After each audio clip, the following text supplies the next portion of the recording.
ఆకలైతే అన్నం దిక్కు నాలుకే సప్ప పడితే చికెన్ దిక్కు చూసే రోజులు పోయినాయి మచ్చా. ఫోన్ తీసినమా ఆర్డర్ పెట్టినమా గంతే. పొద్దుముక పొయ్యి ముట్టించుడెందుకు దండగా, కమ్మటి బిర్యానీ ఉండగా గుడ్డు కావాలని ఒకరు, లెగ్ పీస్ కావాలని ఇంకొకరు. నలుగురికి 4 తీర్ల వండడం కుదరడం లేదా? అయితే గిదొక్కటి చాలు, ఫ్యామిలీ మొత్తం ఫుల్ హ్యాపీ అన్నట్టుందుల్లా జమానా. బీర్లు గుంజుడే అనుకున్నాం, బిర్యానీలు కూడా బాగానే కుమ్మిన్రుల్లా. దేశమంతా ఆన్లైన్ లా నిమిషానికి 1300 ఆర్డర్లు వచ్చినాయంటే చూడుండ్రిగా. అంటే 78,000 పార్సల్లు. ఇది స్విగ్గీ లెక్క.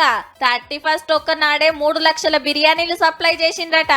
ఇక జొమాటో, కడమ యాప్లు, హోటళ్లు, రెస్టారెంట్లు కలుపుకుంటే హల్కగా ట్రిపుల్ ఉంటుండొచ్చు, కావచ్చు కూడా. మన కాడనే చూడ రాదుండ్రి ఎట్లెగబడ్డరో. చికెన్ తెచ్చుడు, గోలిచ్చుడు, మళ్ళా అన్నం వండుడు. గిదంతా ఎందుకని గరం గరం బిర్యానీలకు తాకుడు తాకితే హండీలే కథమైనాయి. Single, double, family pack, jumbo pack ఏదంటే అది. ఫోన్లో ఆర్డర్ పెట్టి అటు ఇటు చూసేటరకు ఇంటికొచ్చే పార్సల్. అర్ధమరాత్రి దాకా ఫుల్ గిరాకీ. హోటళ్లకే కాదు, సప్లై చేసేటోళ్ళకు కూడా పడతలు మంచిగానే పడ్డాయట.